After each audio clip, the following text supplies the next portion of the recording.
FPX, but these are big organizations in the LPL, and whoever loses here, well, that's going to be a bit of a spoiler. We'll hold that towards the end of pick ban as we return here to playoffs for round 2 Orcs. EDG-Game1 is going to be coming in, and that's a new one for me, but hey, it is playoffs, so bring it out.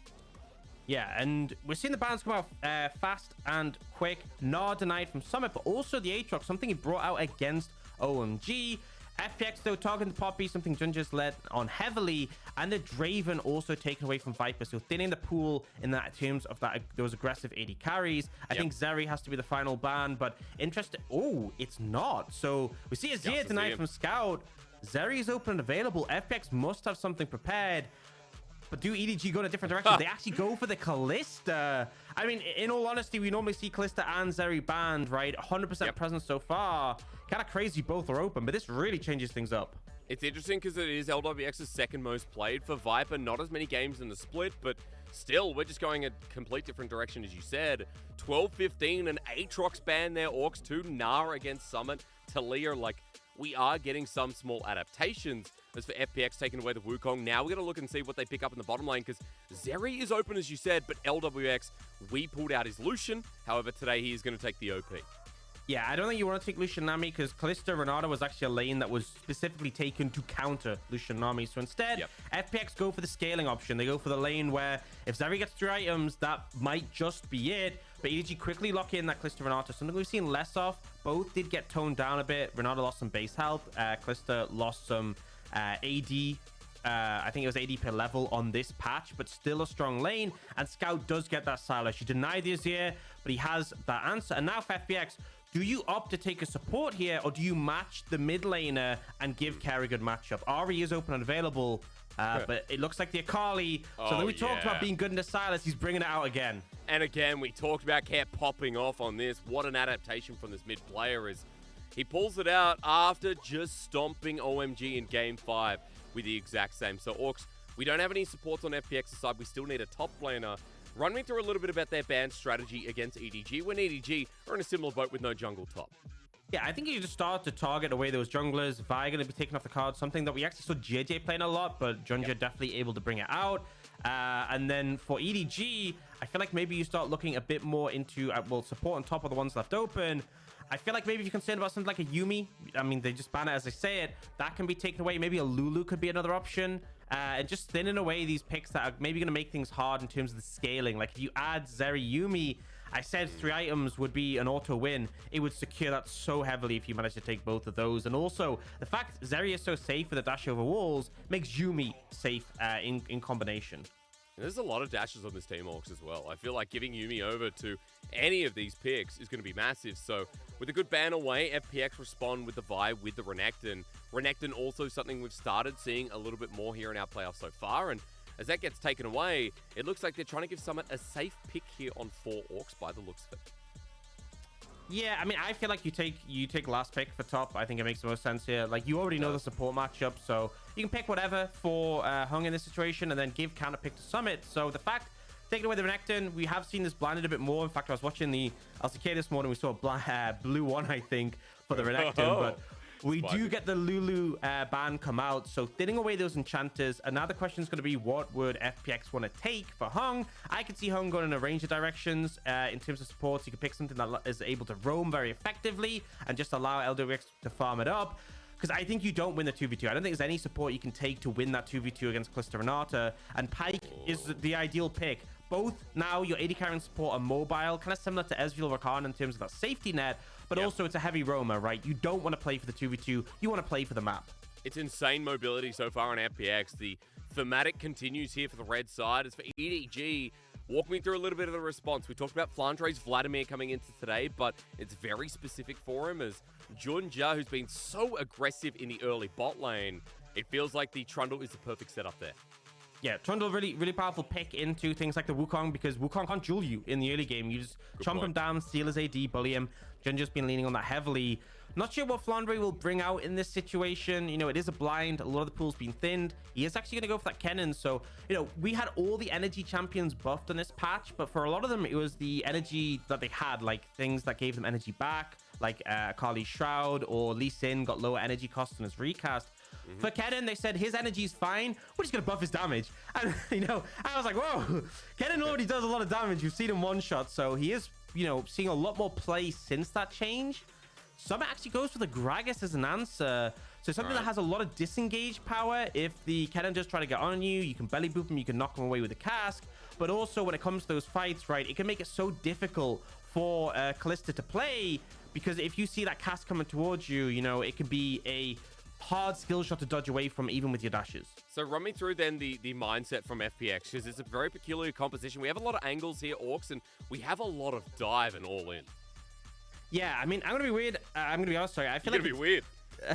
They're being a bit weird. I feel like, they have a lot of dive threat on that composition, but Kalista Renata is fantastic against that. I actually feel like the way the team fights play out, I favor the side of EDG. Even though they have that Zeri, even though they have that pick that is so broken, that scales so well, I think that EDG's composition is more cohesive, and they have that strong bot lane to play through. But, I think the win con for FPX is if you snowball the Akali, or if you use the Pike to get, to roam and get the whole map ahead. Maybe if you get some resets, or LWX can just pop off. Those are the win cons, but I think for me, EDG have put something together which makes more sense. And if you're trying to dive a Kalista with a Renata, that is actually very hard to do. Pike ult as well. You don't get the reset if the bailout is there, so you could just end up losing all the momentum in the fight and going down. So I think EDG have an edge here, but FPX definitely have options. But the biggest thing here is that our world champion squads are in a pretty big predicament. I told you guys I wouldn't give you a spoiler before, but now I'm ready to spoil it all. EDG and FPX, world champions in 2021 and 2019. FPX have changed their roster a lot, but they've still got LWX. For EDG, it is the same world championship roster with currently JJ on the bench. As we head into round 2 of playoffs, whoever loses this matchup will not be going to Worlds this year. They will not have enough championship points, as a team like LNG have progressed and have gotten themselves locked into 40. Orcs, this is a huge deal, considering right now, it is 30, of course, for LNG. Right now, both teams need a win with our top 4 already locking in regionals. It's so rough, but EDG and FPX, one of them are going home, and one of them will be going up to face off against RNG. Either way, both these teams deserve to be here, and both these teams are compelling enough after what we've seen in the regular season and, of course, the first playoff series of FPX OMG. I mean, I feel like for this FPX lineup, because it is a different lineup, it would be huge for them to make Worlds, right? But still, players like LWX, like Clade, the expectation is that they'll be able to return, right? These are storied players, and especially after the disappointment for FPX last year would be massive. But EDG, I don't hold this point because they are going so aggressive right now. But it is against the Pike. It's against the Pike, Mako. He has to flash away with the Ignite. Volley Bop, it comes through from Summit. Yes, it is a bit of a good bop. Abscond of Duck from Scout onto Care. Ignite down. Care lucky to survive. This is how we start our series. No one dies, but that was a bloody fiasco. Oh, that was a fiesta. I'm going to be real. Absolute chaos. And I thought Care was going to kill Mako there. I saw it. I was like, oh my god, this is like the last time we played Akali against OMG, when he got those early kills, the snowball impact, but not quite able to do the damage when he tried to look for Mako. And I'm not sure what Mako was doing. He kind of just walked in there, all the confidence in the world. And now this does change the dynamic of bot lane a little bit. It's still a stronger 2v2 for EDG, but they are down summoners, right? If you land that CC chain onto Mako with no flash, that could be a kill. Well, they got level 2 first, so at least for now, it's going to make it a little bit easier. LWX walks up and gets bullied out by Viper, who decided to first pick this Kalista Orcs. And we're talking a little bit about champions, but I think that has to hold because right now, it's a very fast early game. With Junja now vertical jungling up in the top side red, this is a deep invade. Yeah, and notice he's taken his red, crossed over, so it's going to be a 3-buff. I don't think there's any way Clade can invade onto the enemy blue. When you look, Scout obviously already has Prio. You expect to get Prio into the Akali early, but also just the fact that Care had to reset and TP in for Prio for Flan break top. So Clade is actually going to potentially look for a gank here. But this is like the only way that FPX managed to mitigate the loss they have in the topside jungle, right? If Clade doesn't get a gank off here, he's going to go to his topside, find all the camps missing, and it's going to be a disaster. In fact, I think a ward was placed down by Care, so he knows this. So yeah, no gank comes through. Viper and Mako respect. It's the only way in, and this is a devastating loss for the Wukong.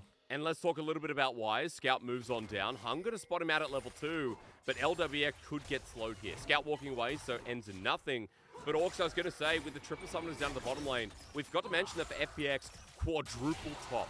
Double TP already burned out, double flash as well. Summit and Care are very vulnerable as we look at Junja in the top side. We look at the jungler coming in as well. Summit has the body slam. And as Junja heads into the turret with the wave pushing in, Flandre's going to rely on his CC chain, but Clid is here for the counter. Summit buying time, Pillar great. The burn down, Junja flashes out. Summit re-engage. First blood over to the big man with a big drink, and Summit has big action to call.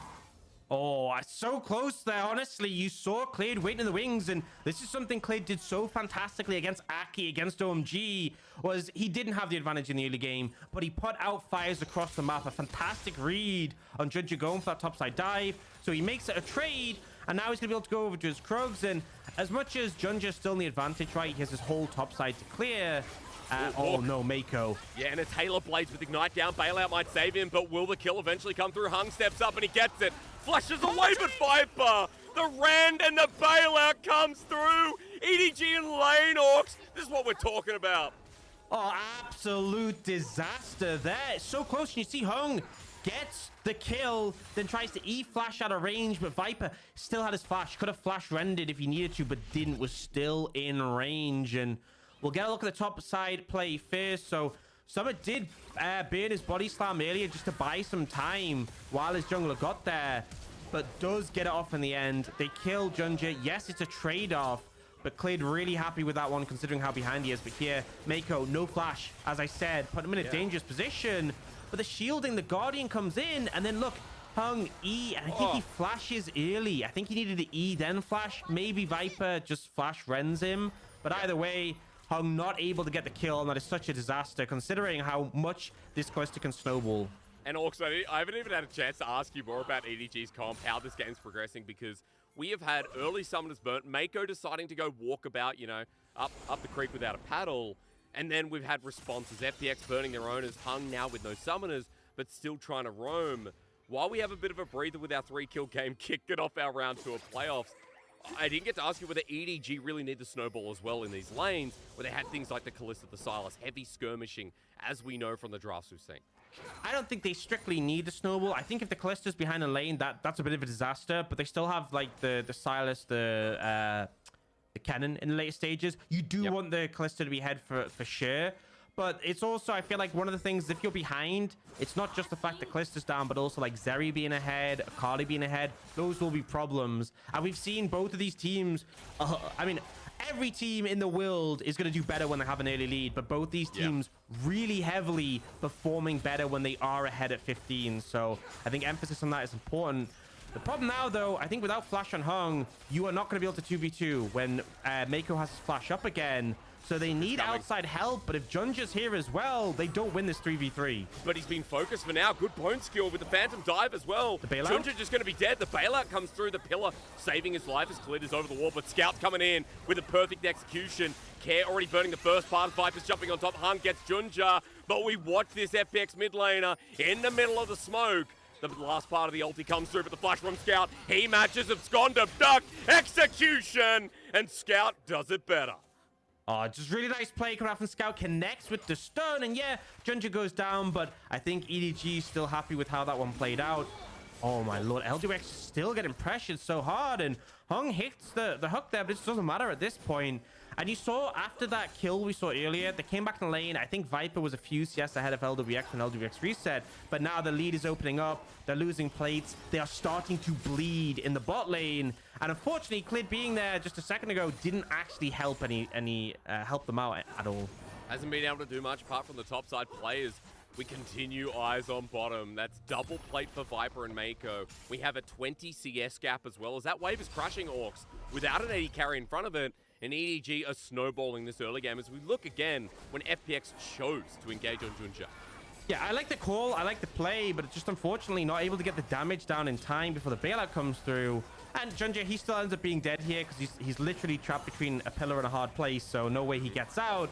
But because Scout's able to roam down, they connect onto Care, and Care, I honestly feel like you should have gone over the wall towards your tower. instead opts to go towards mid lane, maybe greeting so he can get there for the wave. But Scout follows, uses a flash, gets the stun.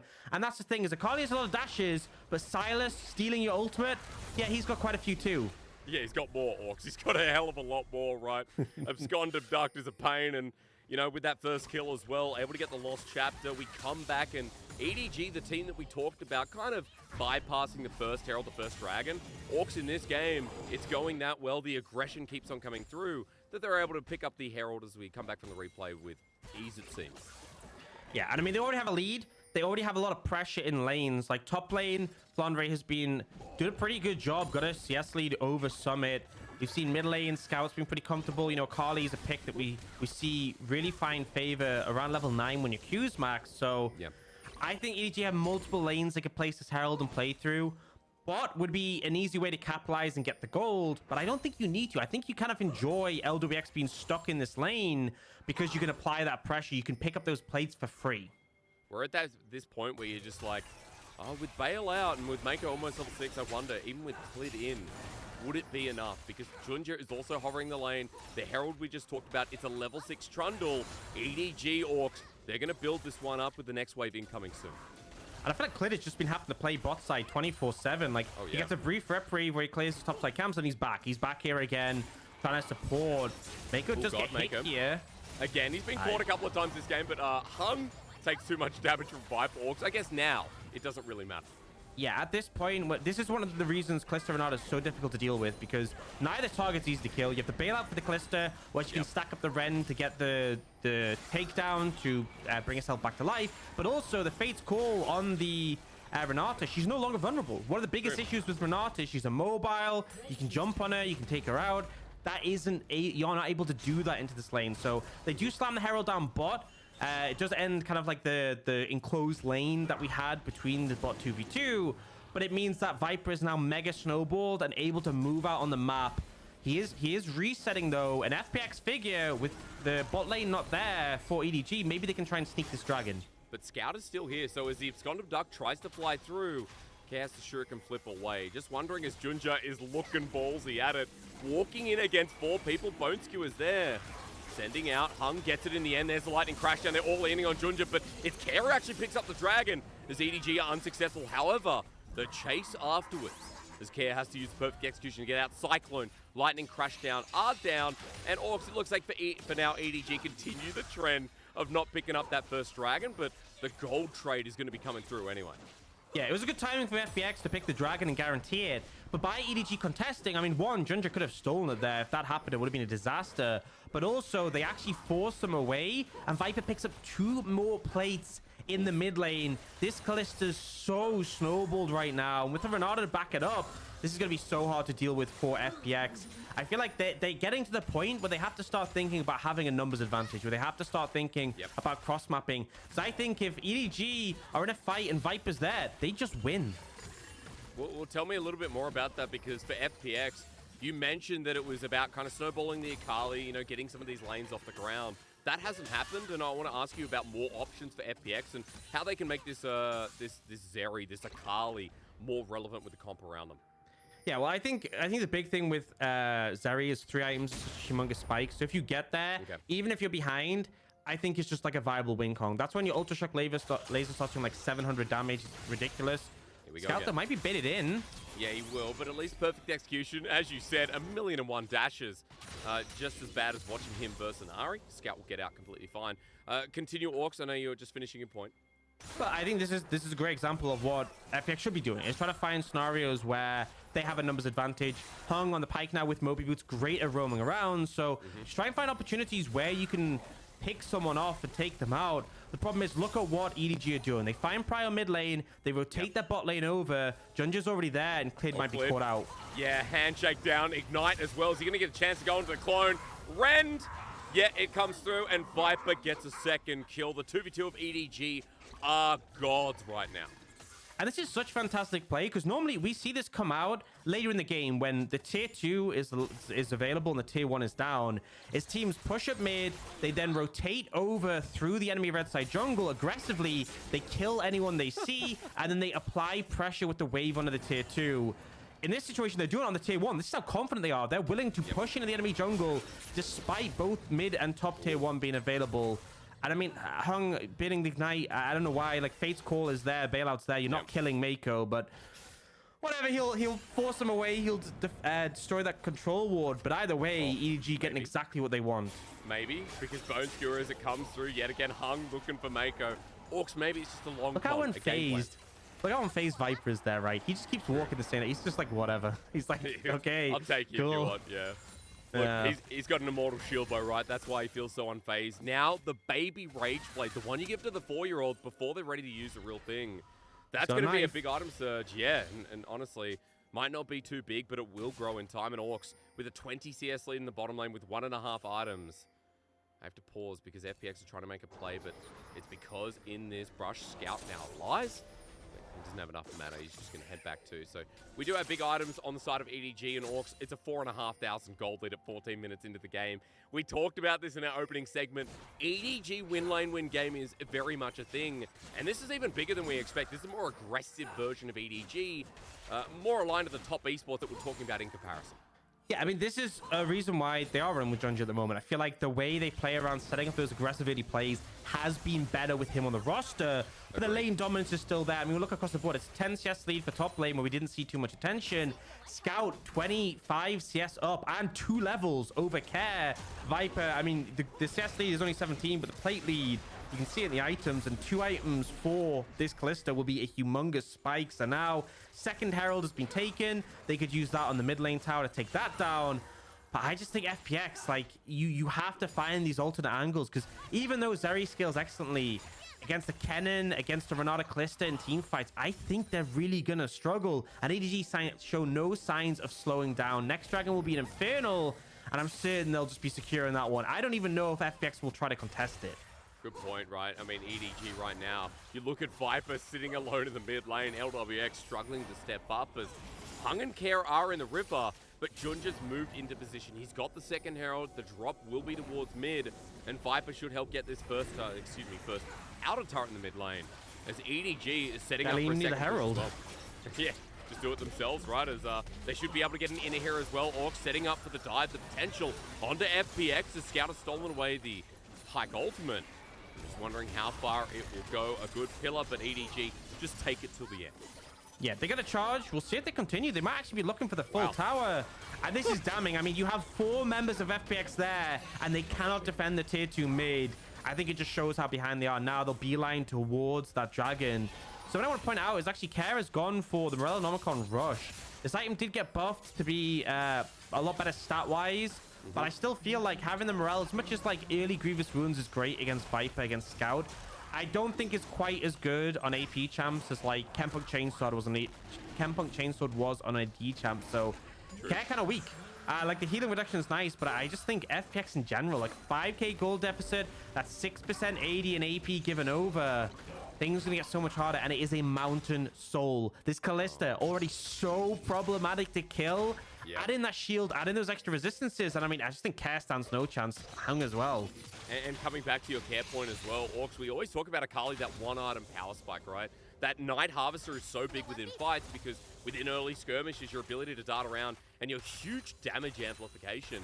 I like that you bring up Morellonomicon, even with the buff, that we're not going to see that there from FPX. They are still going to feel quite stagnant. And with a 5k gold lead at 17 minutes, the Dragon stacking now evened out, and EDG being able to pick up both objectives so far, it looks like a very different beast from OMG, considering we are seeing a team better with their macro, better with their 5v5s, and their movement around the map right now for EDG is suppressing FPX, trying to get into their own jungle even.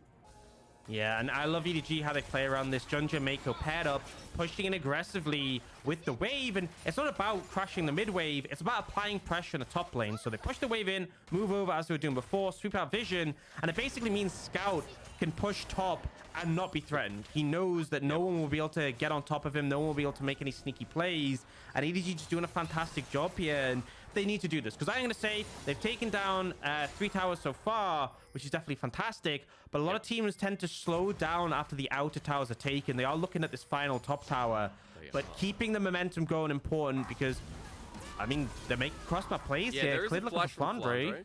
At least getting the flash out, Khalid is able to use his own ulti, so a response from FPX. As I was just laughing because Mako used the Shurelias just to get towards topside earlier, threaten out Care, who was sitting behind the wave.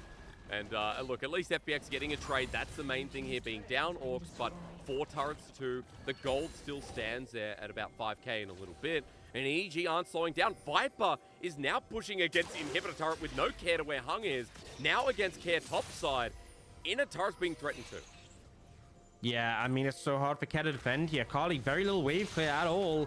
4 members once again doing that same lead up towards the top side. They don't care about their Carly being there. They just care about the tower, and it's going to be gone. Even more gold for EDG. And FPX are just watching, and you know, I'm not even going to blame them. What can you do in this situation? You said Orcs wait for that Zeri 3 items, but I feel like if you wait that long... I don't know if we'll get there. I don't know if we'll get there, be over. Yeah, that is right, dude. We're at a 2 item you need to put a mortgage on your house to get there for the end of this game. Honestly, I feel like as crazy as it sounds, you're kind of hoping people on EDG start misplaying. Maybe Hung gets some kills where he transfers the gold over and you get this big injection of cash, because right now, this is just EDG's game. Well, for EDG, with all the stories we've put out as Junja just showing off against Hung, we've said that this series matters so much, and EDG have just come in laissez-faire, like, yeah, whatever, you know? They've had such a successful run towards the end of the split, and against FPX, it feels like that's continuing on. It might only be the first game of the series, but EDG are showing up with class. And I feel like internationally, Orcs, people always get upset when the defending champion isn't there to defend their title. I feel like even though we have our top 4 and they're looking likely towards Worlds with the skill class they showed in regular season, EDG want to return and defend their title after winning Worlds for the first time in the Org's like 7-8 year history. It'd be so weird not to see them there, but that's the nature of the LPL. Such a hard region to qualify to Worlds, and especially I think this year. I mean, just our top 4, as you said, just the fact that we have RNG, V5, Top Esports, JDG. Even for those names, I don't think it's like a guaranteed thing, but like it is a hard task to ask to compete against any of those. There's still EDG and Weibo. There's still FPX. There's still LNG still in the running as of now. A lot of stacked rosters, and EDG, this would be the first step, but still going to do a lot more. But I love that their play feels like, you know, I've been saying this about FPX, I've been saying this about LNG. It feels like it's leveled up, but not so much just in playoffs with Junja. I think the fact that they're so good with a lead, having this jungle who's being aggressive, allows them to have that advantage that they can run away with. And now, once again, leaning into the side lanes, the cast will clear out the wave, but you can see the intent for EDG. They are taking these towers time and time again. At least FPX are trying to trade, but the problem is, as explosive cast comes out, Summit flashes from trying to defend when his team are cross-mapping right now, Orcs. We criticized FPX a little bit about their cross-maps at the start of broadcast, but with Summit burning the flash, the turret goes down anyway, even though FPX are able to get some gold back within the inner of their own. Yeah, I think this is a good trade for FPX in all honesty, right? You trade inner for inner. The dragon was going to go down anyway, just forget that. At least it's only second for EDG. FPX having the first one helps a lot, but you're getting a bit of gold, and importantly, you have all this vision around Baron. Like, don't get me wrong, this vision is not going to last long. We're going to see EDG probably reset, head over, and sweep it. But I think FPX are doing what's right, and that's been their big difference, is that when behind, they were so atrocious at making these trades. They have bolstered that. They did better against OMG because they were behind OMG quite a lot in their series. And now try to do their best to make sure they maintain some vision over Baron, because with all the towers outside the base of FPX down, this is where it gets a bit difficult, because EDG, what else can you focus on but the Baron? You even see the pings coming out. They're going to sweep the vision out in the area. They're going to push it deeper, and they're going to try and make sure FPX don't have any vision outside their base. Once that happens, it's so hard to make it to the Baron when you could have, you know, a cannon waiting in the brush, scout waiting to assassinate. So the fact that FPX had all those wards down, we have to see if any of them remain. In fact, we just seen Junja head over, and I think he swept out every single one of those wards. So you like saw them, they were littered there. Yeah, they even blue trinket the Baron, but it's been covered by control wards. So now FPX don't have the vision, but they might be looking for a pick here. Yeah, TY to our observers as well, who made the vision go dark once again for FPX as they hover on the outskirts. Junja with one last ward to take away from his bounty so far. There's Hung and Clid positioned for an angle of their own. EDG just hover on back, and right now, Care has the push in the bottom side, so at least FPX aren't getting threatened with all 3 waves. But Orcs look at top side, look at the mid wave coming in to match. Right now, EDG feeling confident as Explosive cast the flash away. Getting Mako's summoner spell here is more than you'd expect of FPX with the pace the way he's going. Oh, and Scout could be in some trouble here. Got Banshees, got Crown. Both are now down. Onto Hung. Bone Skewer there as well, but the damage out of Silas. X marks the spot. Taking down the user is insulting. Scout now with the reset as Kled runs away, but execution range. Scout enough as Flandre comes in to finish off the kill. And just as FPX looked like they found an inch, you know what? EDG run that golden mile once again. Oh, and I mean, I just think they had no chance of killing Scout. He even had a stopwatch as well. The Crown coming in clutch, denying the damage. And I was even going to say, FPX are doing a good job of trying to get some wards down. Hung was clearing them out. They even got the flash from Mako. And then they overstep. They go too far, and now they're going to lose the Baron. That's exactly what EDG need to start cracking open the base, taking those inhibitor towers. We see Care pushing in the side lane for 2-level disadvantage. No way. There's no way you fight him. And here, look at the replay. So the Crown means Kled can't initially put the damage down. And then here, Scout is just like, no, I am going to kill you. Actually stuns him to stop Hung from getting the stun in return, and then just goes aggressive. And it's just able to do so much damage that it's just, there's no kill potential for FPX. They're too far behind. I just love that Scout using the ultimate onto Hung. It's not even BM. It is just such a good play as he sits out the 1v4. And EDG showing us that gold lead from early game was no joke, Orcs. Scout has gone full defensive as well. We saw Crown, we saw Banshee Bell in that last play. He now has the Zhonya's Orcs. We know what this game's about. It's about Viper. It's about Flandre's big ultis. Scout is going to be the Wambulance that runs into FPX. I mean, Scout is just going to be unkillable. Like, he got him. Can't believe it. Hijack is available. Level 16 on the Silas. Hung gets him in. And this time as he goes gold, no. Hung is denied. As Kled is going to be the next target. Care jumping in. There's the bailout there. Scout looking for the reset. Maybe not that deep. But he's shut down. And this time the ambulance was indeed for him. He didn't pay his bills. And unfortunately, the rest of EDG couldn't bail him out. Well, they're looking for something more here. This is the window. But it's onto Viper as he runs on in. Hung's ulti is down. There's a flash from Summon, but bail out onto this Kalista, who's still so healthy. Dodging away, Viper lives on in. There's Care trying to jump in the back line. They just want to kill Viper, but they got to get through the entourage. It's like going to a Lady Gaga concert. Look at the security. She's getting away after us, says FPX is Hung. No, the first security guard takes away the adoring fan as Kled goes down next as well. No one will touch Lady Viper Gaga in this first game.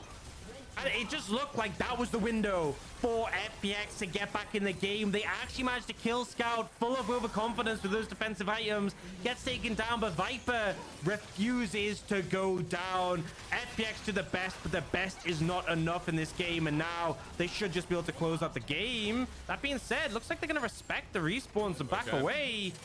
Not quite going to finish it out yet, but still, 2 inhibitors down. The damage has been done.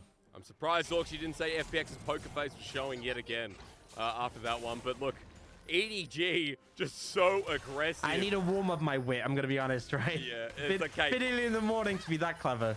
You and I did a segment in like week 8, week 9. No one really noticed, but I'm going to pause on that because Summoner's just walked into certain death. The Dragon's up. He's trying to find an angle, but he's already dead. Hung with the Bone Skill, but that's denied too. And FPX have already run out of options. Right now, they're so far in debt. They're trying to escape the country. EDG, they're going to get this Dragon for free. And in 27 minutes, I don't think we've seen as big of a stomp out of EDG in the past couple of weeks as we have right now against FPX, who drank rest over OMG in the first I mean, this is just brutal. This is just brutal, honestly. And now, once again... 1v1. That's what happens when you put a forfeit. Totally needed damage buffs, by the way. Like, this champion already one-shot you. Care's looking for him. But he's going to get 1v1 too. He doesn't even need the ulti. Next stun comes through. Flandre gets help from Junja, excuse me. As LWX goes to shut down, but Hung in to help out. Junja is a 2-item trundle with Warmogs as he runs on in. At least Death from below gets the trade. FPX gets something, Orcs. Doing a bit of trolling. I feel like Viper and Mako, I mean, Vako's done some troll in this game as well with that level 1, but Viper's just like, guys, can we not? You know, LWX is a Zeri, and there's Viper. That's cheating, bro. 4-0-3. This game is in the toilet let's be real, FPX right now are getting these trades because EDG just don't care, Orc. That is the level of disrespect from coming with game one, where EDG have stomped over them in the first 15 minutes of the game. Hey, but we've reached it, right? The 3 items, every power spike. Yay. I'm not convinced at this point, but if it's going to start getting better, it's probably now. At least LWX getting some gold in. Those Ultra Shock lasers going to do damage, but I think, as you said, this game is just too hard from this point.